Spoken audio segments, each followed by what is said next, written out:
제가 오늘 무슨 말씀을 전해야 되나라고 이렇게 묵상으로 기도하고 지내는데, 저는 밤에 잘 때 하나님 앞에 계시를 많이 받잖아요. 그래서 새벽에 갑작스럽게 일어나서 핸드폰에다가 메모를 했어요. 어린 나귀를 타신 예수님 이라고 하는 말씀이에요. 어린 나귀를 타신 예수님. 그렇구나. 예수님께서 어린 나귀 새끼와 같은 나를 타주셨구나. 소아마비 소녀 황영희 선교사님을 예수님이 타주셨구나. 그런 은혜를 받았어요. 자, 여러분, 예수님이 메시아 그리스도 만왕의 왕으로 가장 극적으로 등장한 사건이 바로 나귀 새끼를 타고 예루살렘을 입성하신 사건입니다. 나귀 새끼를 타신 예수님은 메시아의 상징성을 암시하고 있어요. 첫째로는 메시아는 나귀가 하는 일을 하신다는 말씀이에요. 나귀가 무거운 짐을 짊어지듯이 메시아는 우리의 무거운 짐을 짊어지신다는 것이죠. 그래서 마태복음 11장 28절에 예수님께서 수고하고 무거운 짐진 자들아 다 내게로 오라 내가 너희를 쉬게 하리라 라고 우리의 무거운 짐을 대신 짊어주심으로 우리를 쉬게 하여 주신다는 말씀이죠. 저의 인생의 무거운 짐을, 우리 인생의 무거운 짐을, 우리 선교사님의 인생의 무거운 짐을 주님이 대신 짊어주신 것이죠. 그리고 예수님께서 어린 나귀 새끼를 타셨다고 하는 의미는 모든 사람을 구원하시기 위함인 것이죠. 나귀는 어른들만 끌 수 있는 짐승이 아니죠. 제가 그 전에 우리 교인들이 그 전에 제가 먼저 있었던 교회에서 말 농장에 있는 곳으로 수련회를 갔었어요. 그런데 말 가까이 가기 힘들더라고요. 무섭더라고요. 말이 얼마나 큰지 푸르 하면 아주 무서워요. 그런데 어린 나귀 새끼는 어른들도 아이들도 또 여자들도 다 가까이 갈 수 있는 그런 짐승이죠. 자, 여러분, 예수님이 이 땅에 오실 때 마구간에 오셨어요. 예수님 자신이 나귀 새끼와 같은 모습으로 오신 것이죠.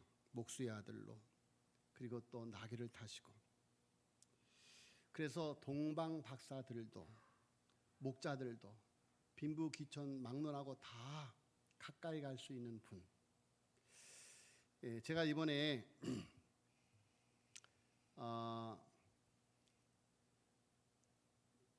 필리핀에 갔다 온 다음에 우리 선교사님이 하시는 말씀이 우리 총회장님과 목사님들이 전혀 권위주의가 아니시고 너무 소탈하게 이렇게 가까이 할 수 있어서 좋았다 이런 말씀을 하시더라고요. 그런데 우리 선교사님을 뵈니까 그곳에서 미랄복지재단 파고리홈센터 지부장 아주 상당한 위치입니다. 그런데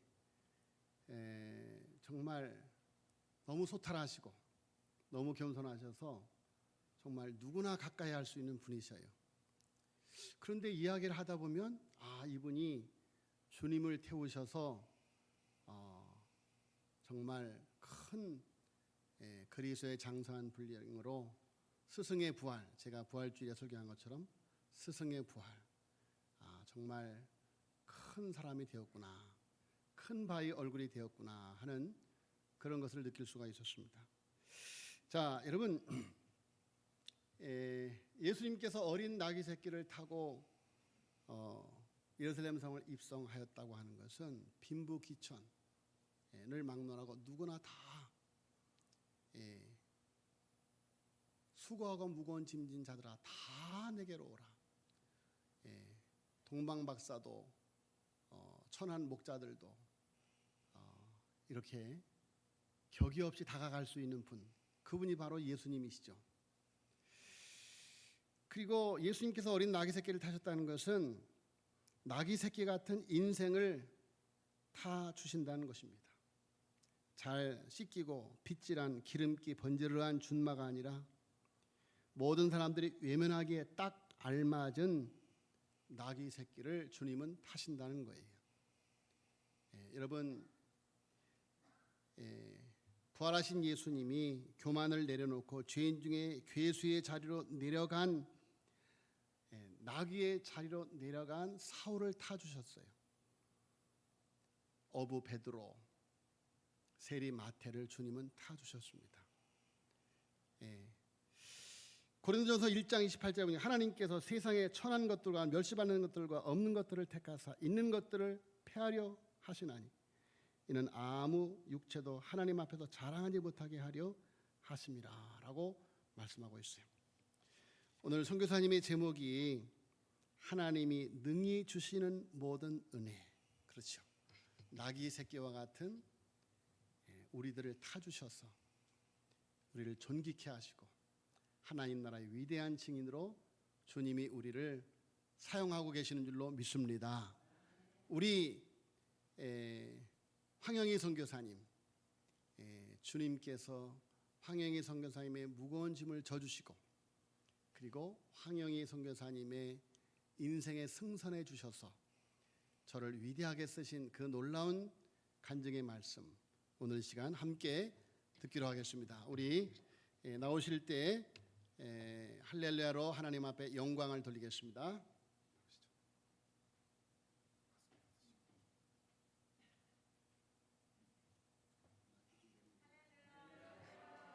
네, 아멘, 할렐루야입니다. 제가 잠깐 기도하겠습니다. 사랑의 하나님, 고맙고 감사합니다. 오늘 이 시간에는 하나님이 우리에게 행하신 기이한 일들을 함께 나누고자 합니다. 하나님께서 이곳에 함께하여 주셔서 우리 각 사람 마음 가운데 하나님께서 말씀하시는 귀한 시간 되게 하옵소서. 예수님의 이름으로 기도합니다. 아멘. 여기 독립문 교회를, 제 독립문을 처음 와봤어요. 서울에서 살면서 너무 놀랬고요. 너무나 좋은 위치에 있는 교회라서 여기 너무 좋다. 주력하기도 너무 좋다. 이게 너무 제가 감격했어요. 막 마음이 찡하고 이게 피와 눈물로 세운 이 지역이구나. 많은 사람이 순교가 있는 곳이구나. 그리고 또 교회 위치 너무 좋은 거예요. 너무 놀랬고요. 또 이렇게 이게 많이 없는 거에 대해서 좀 마음이 아프고, 그럼에도 불구하고 또 하나님이 세우신 정말 귀한 기도의 용사들이 이곳에 있구나. 그래서 너무 감사드립니다.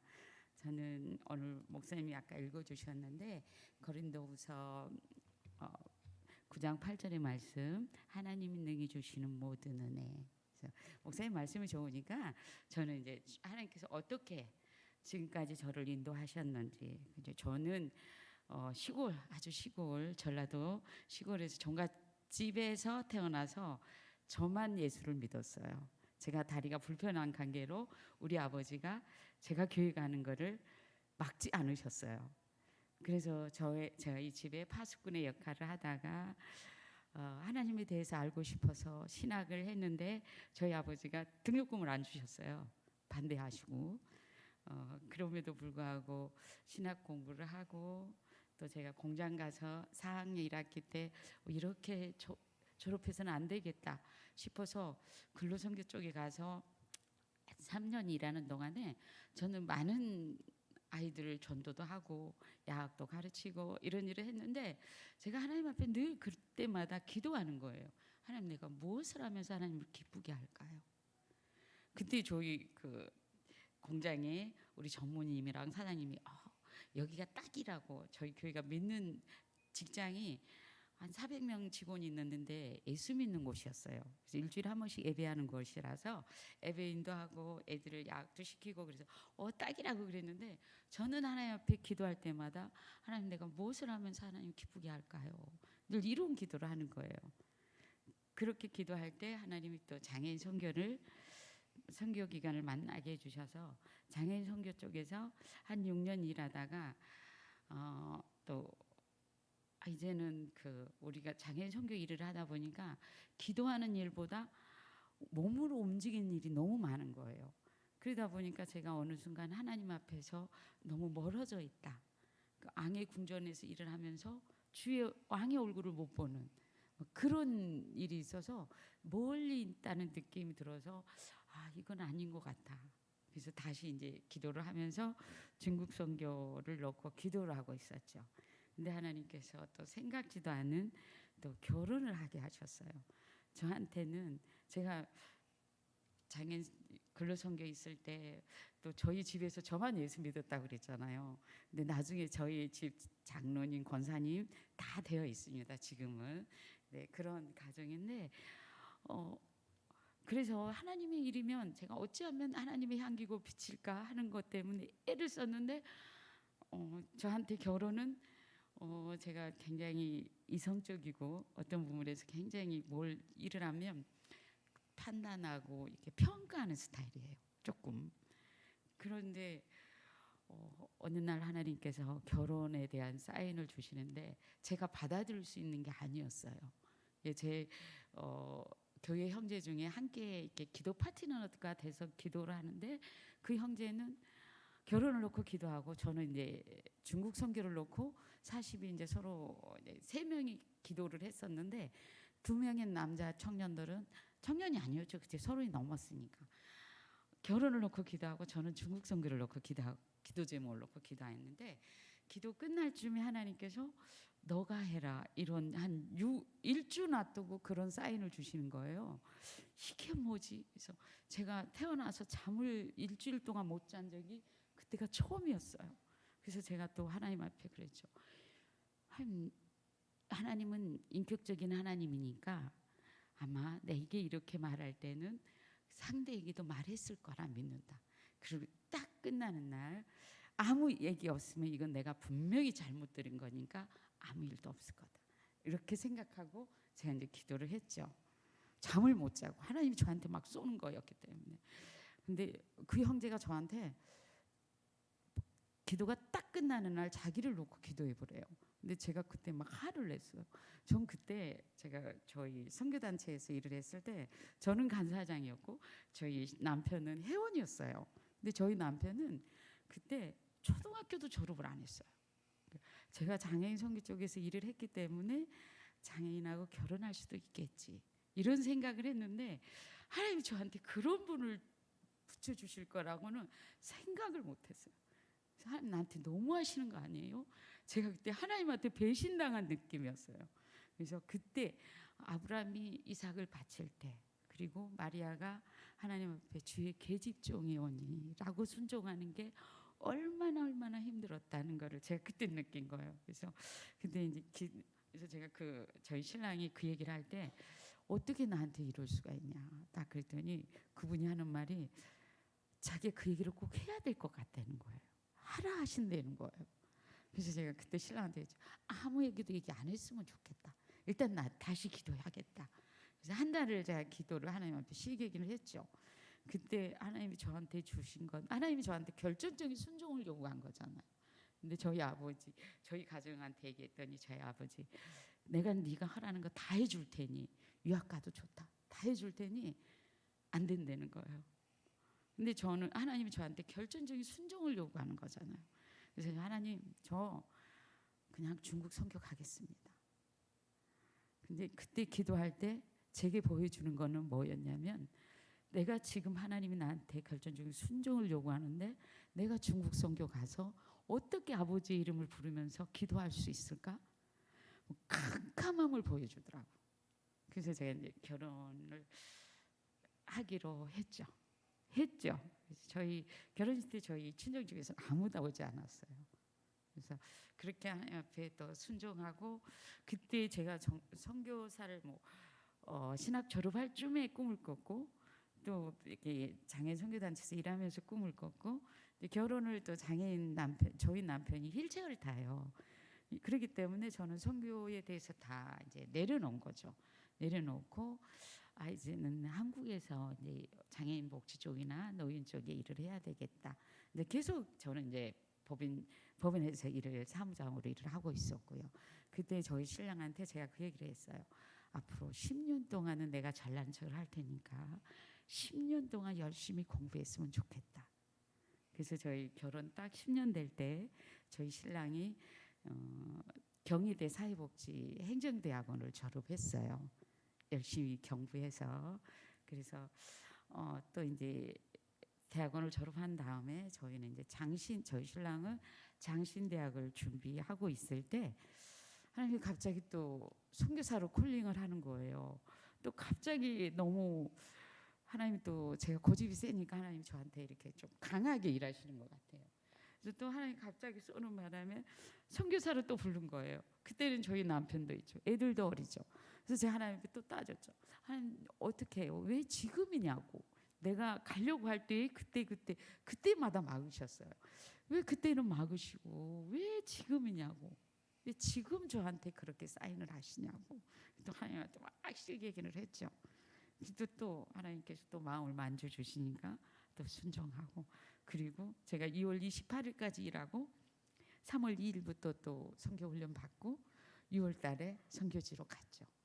한국에 있는 아파트 다 재산 정리해서 팔고 저한테 신랑한테 이제 감사한 거는 같이 가자라고 했을 때 이렇게 순종해 준 거, 같이 동의해 준 거 너무 감사하면서 또 그냥 앞이 보이지 않았지만 또 하나님 앞에 믿음의 발을 떼고 순종했죠. 그리고 이제 선배 선교사님 앞 센터에 집을 짓고 한 3년 2개월 동안에 그때 제가 했던 거는 아무것도 할 수 없기 때문에 물론 언어도 잘 안 되고 이제 신랑은 이제 거기 들어와서 거기에서 저희 신랑이 영어를 잘해요. 그래서 현지에서 신학 3년을 했고 하는 동안에 제가 할 수 있는 거는 아침에 기도하고 저녁에 기도하고 기도하는 것밖에 없어요. 그리고 주방에 일하는 거. 제가 인생 살면서 이제 나름 이제 법인체 사무장으로 일을 했었기 때문에 나름 이런저런 일을 하잖아요. 근데 제일 안 되는 게 주방일. 근데 언어였어요. 하나님은 참 나를 여러모로 훈련하는데 3년 동안 훈련하면서 주방 훈련은 잘 됐는데 언어 훈련은 지금도 안 됐지만 또 어느 순간 또 3년 2개월 있는 동안에 하나님은 또 이런 저한테 주어진 시간이 많지 않아서 생략하고 말한 또 분가에 사인을 주셨어요. 저희가 이제 그 장애인 생각지도 않게 제가 장애인 쪽에 이제 선교사로 갔잖아요. 일을 하는데 그 필리핀의 장애인들의 현실이 특히 섬 장애인들 어떻게 사는지 무슨 일 할 수 있는 게 아니잖아요. 그분들은. 하나님 이분들을 어떻게 이러고 살까요? 어떻게 먹고 살까요? 기적 같아요. 저분들이 사는 게 기적이다. 그래서 저는 그때 하나님 앞에 기도했어요. 하나님 그때는 제가 파송교회도 없었고 행정적으로만 파송교회가 있었고 뭐 그럴 때였는데 하나님 나 큰 교회 만나게 해주세요. 큰 기관 만나게 해주세요. 그런 기도를 했어요. 근데 하나님은 놀랍게도 미랄복지재단에 그때 미랄복지재단이 제가 미랄복지재단에서 일한 게 아니고 다른 베데스다 복지재단에서 일을 했어요. 그렇기 때문에 미랄하고 연계될 거라고는 생각을 못했어요. 근데 하나님께서는 미랄이 그해 해외 지원 사업을 한다고 미랄 대표님께서 저한테 콜링이 온 거예요. 같이 해보자.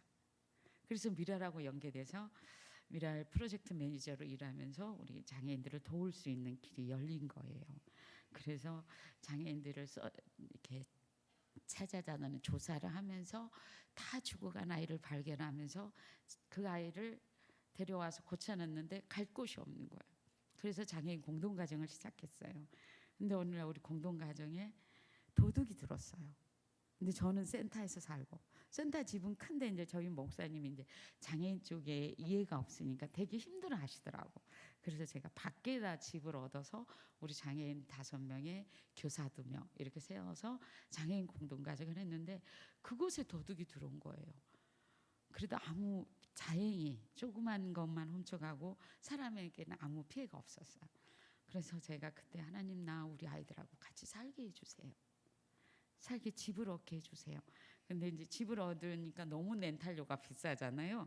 그때 어느 친구가 또 땅을 소개시켜줘서 지금의 우리 센터를 얻게 됐는데, 그래서 하나님 또 이제 분가하게 하셨어요. 하나님 또 분가를 하게 했는데, 그때 제가 그 통장에 150만 원 돈이 있었어요. 그때 내게는 너무 큰 돈이었어요.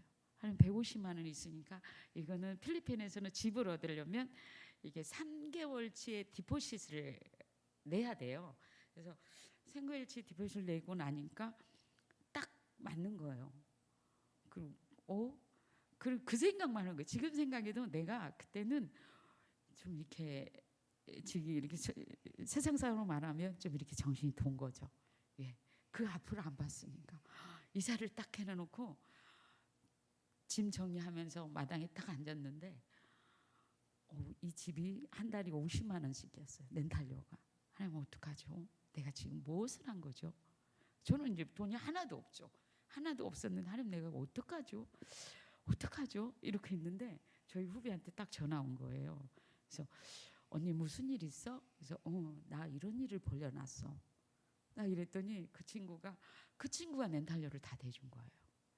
저는 하나님께서 가진 재물도 없죠, 건강도 없죠, 뭐 명예도 뭐 특별한 게 없잖아요. 뭐 제가 뭐 큰 파송교에 있는 것도 아니고 하나님 다 내려놓게 하셨어요.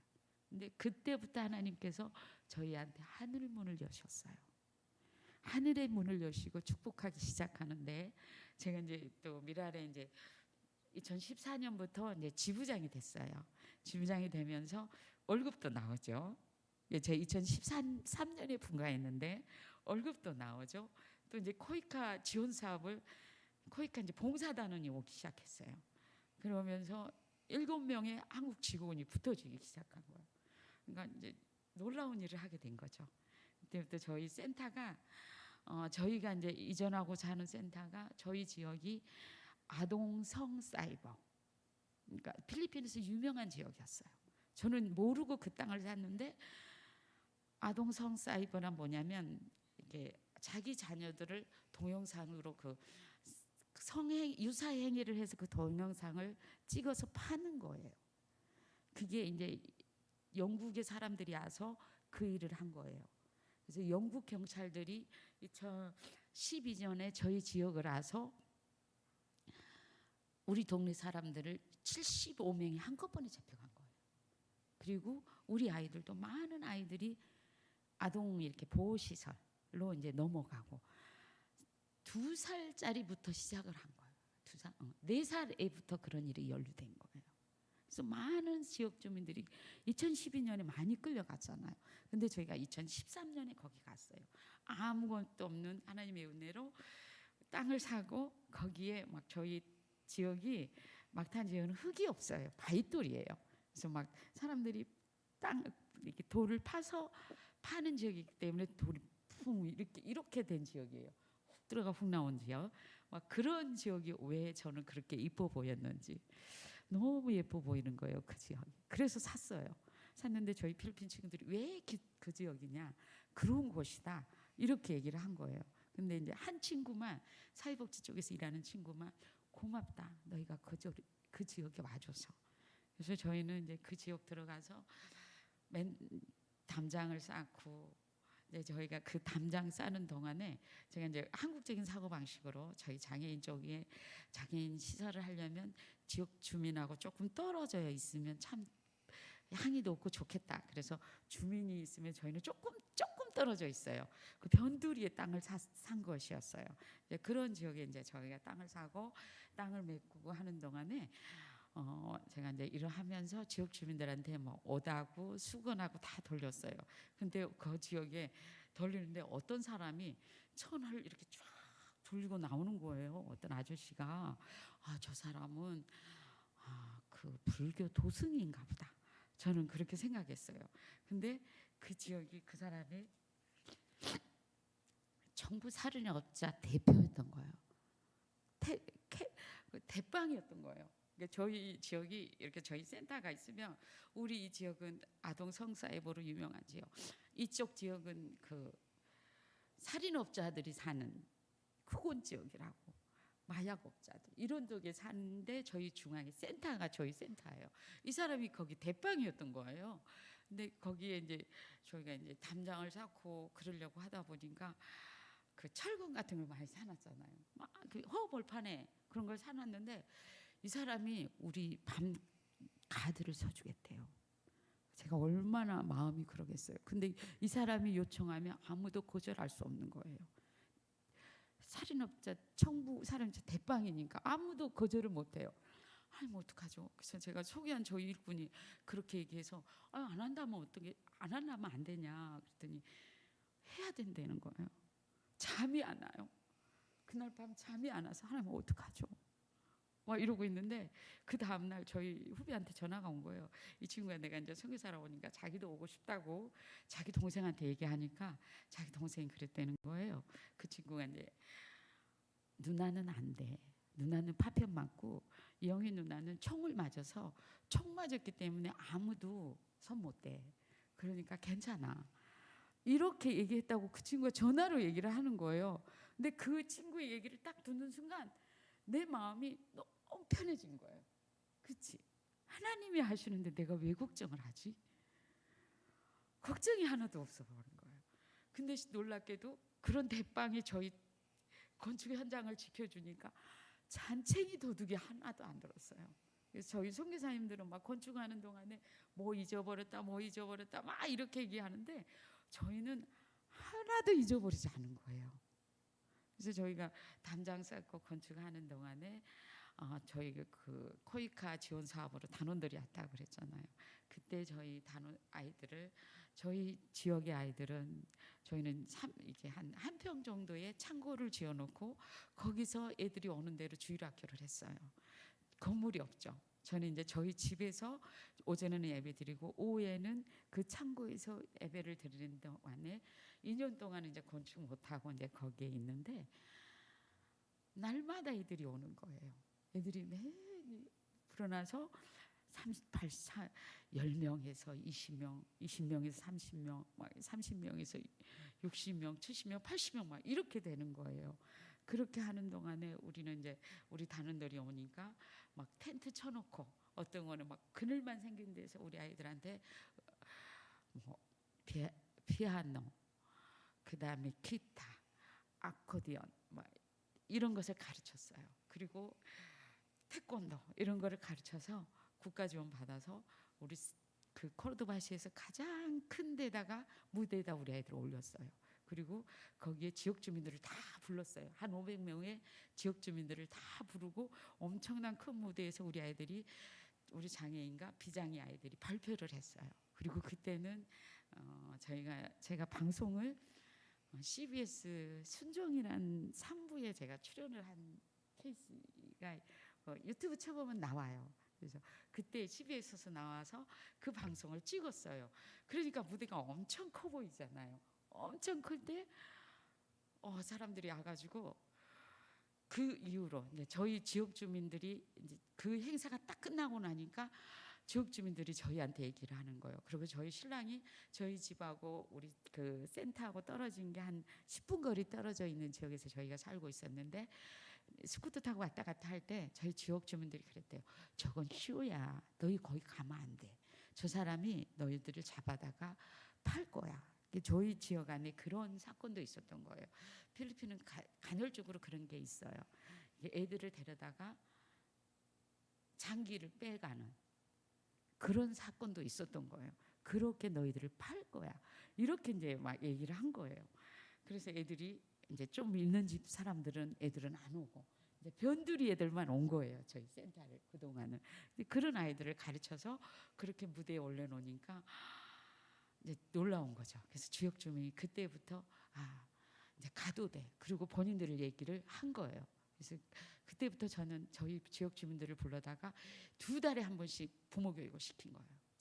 우리 아이들한테 생애 주기 프로그램을 하니까 우리 아이들이 내가 가장 슬플 때, 우리 언니가 잡혀갈 때, 우리 오빠가 끌려갈 때, 그리고 우리 아버지가 교도소 갈 때, 그리고 내 부모들도 막 그때 다 얘기를 하는 거죠. 그래서 그거를 저희가 막 계속 이제 저희는 한 2달간은 예배 때마다 울고 살았어요. 우리 아이들이 맨날 우는 거예요.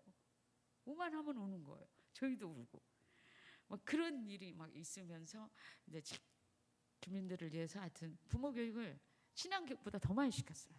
성교육을 엄청 자녀에 대한 교육 계속 그러면서 하게 돼서 하나님께서 또 이제 미랄 제가 지부장으로 됐지만 이제 돈이 없으니까 2년 동안 건축을 못 하고 또 생각지도 하나님 이렇게 말하면 아프리카 식구들한테 너무 미안한 일이지만 아프리카에 이제 에볼라가 오면서 희망 TV가 저희한테 온 거예요. 그래서 이제 촬영을 하고 저희 센터를 건축할 수 있는 기회가 된 거예요. 그래서 저희 센터 안에 그리고 또 생각지도 않게 분당에 있는 갈보리교회라고 큰 교회하고 저희가 또 연계됐어요. 그래서 분당 갈보리에서 교회 건축할 수 있는 건축비를 또 지원을 한 거예요. 또 그래서 저희가 센터를 한 3층짜리 건물 크게 짓고 또 그렇게 3층짜리 건물을 현재 저희 성도들은 저희 교회는 평균 한 500명이 예배를 드립니다. 주일에 직원 교사들과 우리 악기팀 식구들이 한 8시 반에 50명이 예배 드리고 10시 반에는 저희 어른 성도들 그리고 10시에는 저희 주일학교 아이들이 한 300명이 예배 드리고 또 오후 2시에는 저희 학생부 애들 뭐 많이 올 때는 150명 원래는 200명 넘게 와야 되는데 팬데믹 되면서 이제 학생부 예배 본격적으로 시작한 지가 얼마 안 돼가지고 지금 한 120명 정도 나와서 그렇게 예배를 드리고 있습니다. 그렇게 저희가 갈보리교회도 또 지원받아서 센터 안에 교회가 들어오고 제가 교회 건축 3층짜리 건축을 딱 하고 나니까 어느 날 여기 혹이 생겼어요. 혹이 생겼는데 그때 7월에 저희 센터에 간호사가 한 명 단기 선교로 왔어요. 근데 이 친구가 선교사님 이게 혹의 이치가 별로 안 좋은 것 같다고 그래서 저희가 8월 달에 오픈식을 했는데 끝나고 한국 가서 한번 검사해 보라고 그래서 제가 한국에 와서 검사를 했더니 갑상선 암이었어요. 이거 암 수술을 11월 달에 나와서 하고 항암 치료를 1월 달에 하고 또 1월에 후배가 이제 빨리 가봤으면 좋겠다 그래가지고 후배와 함께 와서 제가 항암 치료 받고 나니까 뭐 수술은 크게 힘들지 않았는데 항암 치료 받고 나니까 너무 힘들더라고요. 기운도 하나도 없고 그래서 이제 후배가 와서 후배와 함께 이제 어느 한적한 곳에 가서 그 친구랑 2박 3일 이제 후배 2명이랑 저랑 2박 3일 동안 이제 기도하면서 하나님 제가 여기까지인가요? 3층까지 해놨기 때문에 하나님 저의 몫이 여기까지인가요? 이제 이렇게 기도하고 있는데 저희 지역이 아동 성사이브 그런 지역이라 그랬잖아요. 근데 2018년까지도 그 문제가 해결이 안 됐어요.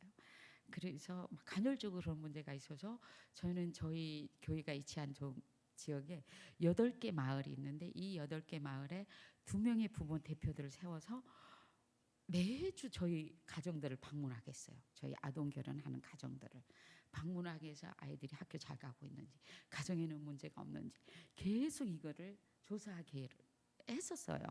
그러다 보니까 이런 문제를 하다 보니까 부모들이 일자리가 없어서 그런 일을 벌였기 때문에 어떻게 하면 일자리를 만들어줄까 해서 저희 꿈은 직업자료 훈련센터가 하는 게 꿈이었어요. 근데 제가 또 암에 걸려서 치료를 해야 되잖아요. 그때 하나님 제가 여기까지 제 몫일까요? 라고 기도할 때 하나님 또 꿈을 주시더라고요. 꿈을 막 주셔서 그래 직업자 훈련센터에 해보자 그런 마음과 그리고 저희들의 꿈은 또 장애인 공동체 장애인과 비장이 함께하면서 이렇게 자립할 수 있는 공동체가 제 꿈이었어요. 이런 꿈을 꾸면서 왜냐하면 돈이 없기 때문에 꿈을 꿀 수가 있잖아요. 하나님 앞에 하나님 그러면요 지금 땅을 사야 되는데 어떡하죠? 이렇게 이제 얘기를 후배하고 막 하면서 그러면 지금 지역자의 센터도 세워야 되고 지금 땅을 사면 이 다음에 제가 정년해서 갈 수 있지 않을까? 그리고 우리 장애인들이 함께 할 때는 그때쯤이면 망구남에 망구가 열려야지 먹고 살지 이런 꿈을 막 꿨었어요. 그리고 이제 딱 하나님께서 주신 또 새로운 힘을 가지고 프로포즈를 막 써가지고 분당에 있는 갈보리교에다가 요청을 딱 냈죠. 그랬더니 목사님께서 선교사님 너무 좋아요. 저희가 함께 할게요. 이렇게 된 거예요. 그래서 저희가 예쁘게 또 직업자료 훈련센터 건물을 센터에다 지었어요. 그다음에 이제 농장이 있잖아요. 하면 어떡하죠? 그냥 그거는 아주 너무나 큰 일이기 때문에 저도 잊어버렸어요. 저도 잊어버렸는데 제가 이 3월 달에 이제 또 병원 체크업을 하기 위해서 왔는데 어느 집사님이 저한테 문자가 왔어요. 선교사님, 제가 도울 일이 없을까요? 이렇게 문자가 온 거예요. 근데 저는 그 집사님의 형편을 모르잖아요. 몰라서 차 사는데 한 1,000만 원 대달라고 할까? 막 이런 생각을 하다가 집사님, 제가 기도해 볼게요. 기도해 보고 연락 드릴게요. 그리고 제가 그때부터 40일 작전 기도를 했어요. 작전 기도를 하는데 40일 끝날 쯤에 구하고 찾고 두드려라. 너무나 잘하는 말씀이잖아요. 이 너무나 잘하는 말씀이 내 귀에 너무 크게 들린 거예요. 너무 크게 들려서 이게 뭐지? 이게 왜 하나님이 이 말을 줄까? 이러고는 제가 기도 딱 끝나고 집사님한테 집사님 제 꿈을 나눕니다. 저에게는 이런 꿈이 있습니다. 이렇게 이런 비전이 있습니다. 이렇게 딱 집사님한테 메일을 보냈죠. 그때 집사님이요. 근데 집사님 그 일을 하려면 저한테는 2억이 필요합니다. 땅을 사려면 2억이 있어야 됩니다. 라고 했는데 집사님이 선생님 제가 그 꿈에 함께 하겠습니다. 이렇게 올려요. 할렐루야야. 그래서 저희가 그때 꿈꾸는 우리 후배들은 내 귀에 들린 대로 내가 너희에게 행하리라. 아멘입니다. 그래서 여러분은 제가 선교사로 가서 하는 게 뭐였냐면 좋은 꿈을 꾸는 거. 그리고 여러분이 하나님 앞에 정말 좋은 말을 해야 돼요. 내 귀에 들린 대로 내게 행하리라. 그래서 그때 우리 후배들이 무서워 하나님. 왜? 저희가 꿈을 꾼 대로 하나님이 그대로 해주셨어요. 정말 시기도 맞추시는 것 같아요. 근데 그 2억에서 사고자 하는 땅이 문제가 생겨서 또 다른 땅을 봤는데 그 땅은 4억이었어요. 근데 놀라운 거는 집사님이 저희한테 2016년에 왔었는데 어느 날 하나님께서 너무나 큰 문을 여셔가지고 젊으신 분들은 알 거예요. 배틀그라운드라고 유명한 게임 회사 CEO십니다. 그분이 그 배틀그라운드 게임으로 너무나 많은 돈을 번 거예요. 갑자기. 그러니까 이 두 부부가 하나님 이 돈을 어디다 흘러보낼까요? 이렇게 기도하고 있을 때 저희한테 그런 메일이 온 거예요. 하나님의 때가 맞아진 거죠. 그래서 저희가 지금 여기 말고 저희 센터 말고 또 큰 땅을 사놓고 지금 아마 다음 달부터 저희가 개발에 또 들어갑니다. 그곳에 또 전 기도해요. 하나님이 기뻐하시고 원하는 또 누군가가 그곳에 있지 않을까. 저희 센터요 정말 하나님이 눈물밖에 생각하면 이게 전적인 하나님의 은혜예요. 저희 약함을 자랑을 해요. 왜? 저나 신랑인데 저도 장애인이고 저희 신랑도 장애인이에요. 저희 아무것도 할 수 없어요. 근데 하나님의 열심으로 이사야 52장 말씀처럼 하나님 앞서 행하시고 뒤에서 호위하셨어요. 그리고 제가 선교지에 가서 가장 많이 고백하는 말, 구하거나 생각하는 거 이상의 은혜라는 거. 그리고 여러분도 아실 거예요. 하나님은 살아계시고 어제나 오늘이라 동일하게 지금도 일하신다는 거. 찾는 자에게 하나님의 은혜의 파이프는 지금도 흘러가고 있다는 거. 그래서 너무 마음이 아파요. 한국에 너무나 이렇게 좋은 교회에 젊은 청년들이 많이 오고 우리 권사님들 기도 많이 하셔야 되겠어요. 저희 교회는 저 팬데믹 저희는 막 자리가 없었어요. 정말 많은 저희는 성도들이 멀리서 오지 않아요. 다 저희 지역교회 식구들이에요. 지역교회 식구들이 막 한 600명이 예배를 드렸어요. 주일학교 아이들 하나님께서 정말로 예배 드릴 때마다 제가 뒤에 서서 전 뒤에서 예배 드리면 하나님 감사합니다. 어떻게 이렇게 많은 사람들을 보내주셨는지요. 그리고 금요 기도이면 저희는 이렇게 제가 우리 교회에서 한 10번째도 안 된 나이예요. 저희 60대 이상은 10명도 안 돼요. 다 젊은 엄마들이에요. 저희에서 예배 드릴 때만 하나님 감사합니다. 그리고 정말 저희 교회는 우리나라 80년대 같아요. 그래서 저희 회복이 있었으면 좋겠습니다. 한국 교회에 정말 회복이 있었으면 좋겠다. 제가 근래 이제 카이로스라는 공부를 했었는데 한국이 제가 선교사에 나갈 때만 해도 한국이 미국 다음으로 선교사를 많이 보내는 나라였어요. 근데 지금은 우리나라가 6위로 밀렸어요. 그리고 필리핀이 4위인 거예요. 저는 꿈이 보이죠. 우리 청년들을 어떻게 훈련할까. 저희 청년들 제가 처음 만났을 때 우리 아이들 저희는 이제 주일학교부터 했어요. 어른 예배는 안 했었어요. 주일학교부터 하고 그러니까 하이스쿨 애들이 막 이렇게 방황을 했어요. 근데 거기에서 하이스쿨 2학년, 1학년짜리 5명 이렇게 멤버가 있어요. 근데 이 아이들이 이제 저희한테 와서 자기네들이 춤을 추겠대요. 근데 저희가 도서관 하나 책 조금 100몇 권 넣어놓고 도서관 운영을 했어요. 공과 운영하고. 그때 우리 담당하는 엄마가 현지 엄마가 선생님 쟤네들 오면 안 돼요. 그래서 왜 그러냐. 쟤네들 동네 말썽쟁이들. 말썽쟁이들이라는 거예요. 근데 이제 제가 그래 니네가 와서 춤을 추고 싶으면 내가 CCM을 보여줄게. 그걸 가지고 와서 CCM 춤을 춰. 그럼 내가 세워줄게. 그래서 그 아이들이 지금은 대학생이 되고 졸업반이고 저희 센터의 대학생이 26명입니다. 엄청난 일꾼들입니다. 공부도 제일 잘하고요. 다 장학금을 받고 다니고요. 정말 귀한 육군들로 너무나 귀한 육군들로 자라가 있습니다. 그리고 그네들이 금요기도며 주일학교 교사하며 학생부 교사하며 엄청난 일꾼으로 지금 사역하고 있습니다. 주일학교부터 잘 자라온 우리 아이들은 올해 대학교 12명이 들어옵니다. 정말 지역사회 저희 지역사회 안에 100명의 지역사회 토탈 한 100여 명 정도 대학생이 돼요. 근데 우리가 26명이면 30%를 차지해요. 저는 기도해요. 지역사회에 10%의 사람들이 저희 교인 성도가 되게 해주세요. 그리고 저희 동네가 저희 때문에 저희가 빠그라움 그러면 희망이란 말이에요. 그 희망이란 말이 희망센터인데 저희 때문에 저희 동네 이름이 빠그라움으로 바뀌었어요. 행정적으로. 그래서 동네 사람들은 가끔 그래요. 너희 때문에 우리 동네 이름이 바뀌었다.